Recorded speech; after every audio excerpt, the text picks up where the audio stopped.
Hello mga beshies! Welcome na naman dito sa aking YouTube channel and today's video.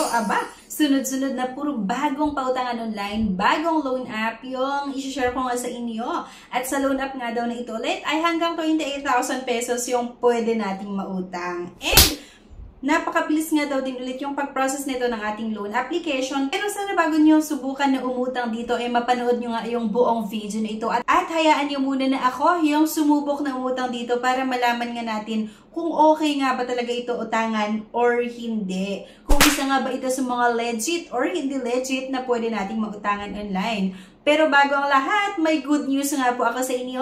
Dahil ay mamimili ng tatlo na mabibigyan po natin ng cash na pwede nating ipadala nga po sa GCash. At syempre hindi lang yon, every 25th of the month, ako nga po ay nagpapag-giveaways ng cellphone. At para nga makasali dito, ang kailangan mo lang gawin ay panoorin yung buong video na ito, i-comment kung ano yung napanood mo, i-like nga yung ating video at syempre huwag mong kalimutan na mag-subscribe para maging updated ka sa announcement ng ating pa-cellphone and GCash giveaways at syempre para maging updated ka rin sa mga videos na i-upload natin sa mga legit at hindi legit nga na pwede nating mautangan online.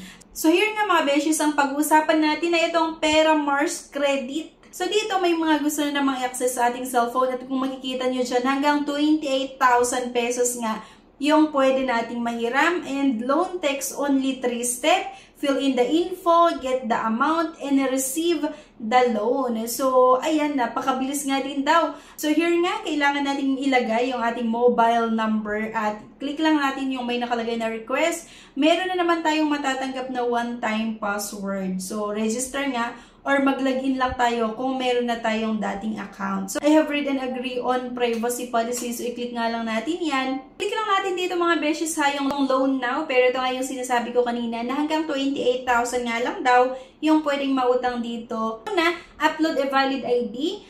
So, may nakalagay dyan na ID type, ID number. Kailangan nating masagutan ito, yung first name at syempre yung last name. So, ito nga yung mga ID na tinatanggap. Maliban sa UMID, pwede yung GSIS ID, yung SSS, PRC, passport, yung PhilHealth ID, driver's license, pag-ibig, at voter's ID. Pero yun na nga, UMID ID yung ginamit ko. At yun naman talaga yung ginagamit ko lagi, yung UMID ID.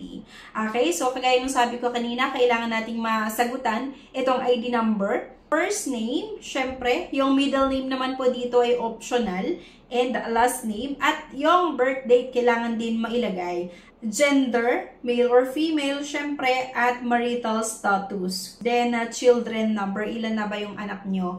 Personal information, personal email, agad-agad kailangan natin ilagay dito, yung educational background, at yung address, yung employment type, and then company name, yung monthly salary. Ilalagay nga din daw dito yung Facebook name or FB name. Emergency contact agad-agad. Mamimili tayo ng hanggang 6 na emergency contact na ilalagay natin dito. Withdrawal information agad-agad. Mamimili tayo kung via e-wallets or via bank at GCash yung pinili ko dito mga beshies. Kapag via bank naman, napakarami yung option natin dito. Kung sakali na via bank yung gusto nyo. Pero sa akin yung e-wallets at GCash yung pinili ko.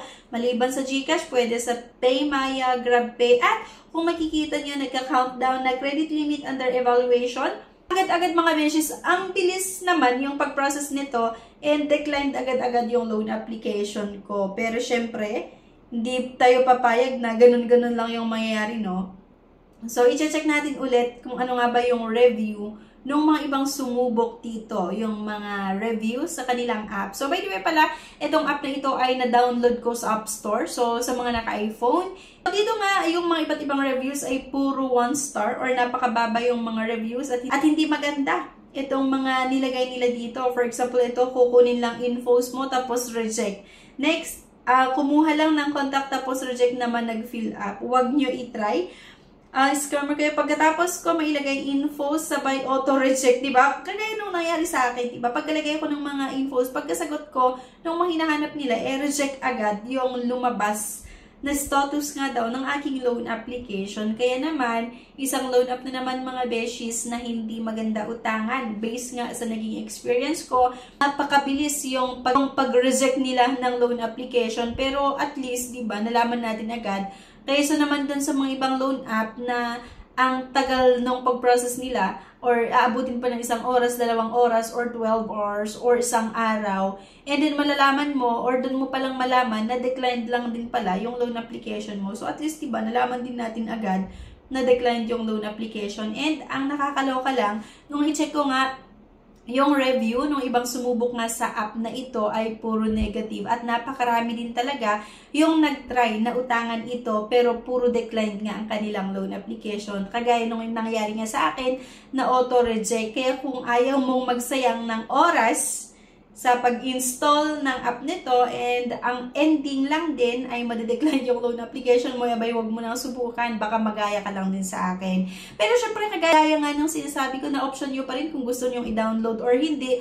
Kaya lang kasi based nga sa experience ko diba, auto-reject. Yung nakakatakot kasi ay yung pag-input natin ng mga infos, pag-upload natin ng isang valid government ID. Diba nakuha na nila yung mga infos natin yung ID, then madedecline lang din pala. So, ako, talagang lakas loob lang yung pag-upload ko ng IDs, pagsagot ko ng mga infos nila kasi nga gusto kong maipakita sa inyo kung ano nga ba yung possible na ma-experience kapag utangan tong loan app na ito. And prior kasi sa pag-start ko or pag-download ko ng app, binasa ko rin talaga yung mga reviews nga dito, puro negative. Kaya trinay ko pa rin para ma-check kung totoo ba yung proof dun sa sinasabi ng mga nag-try ng umutang dito. And ganun pala talaga na parang auto-reject and napakabilis nga yung pag-process nila kaso lang auto-reject, diba?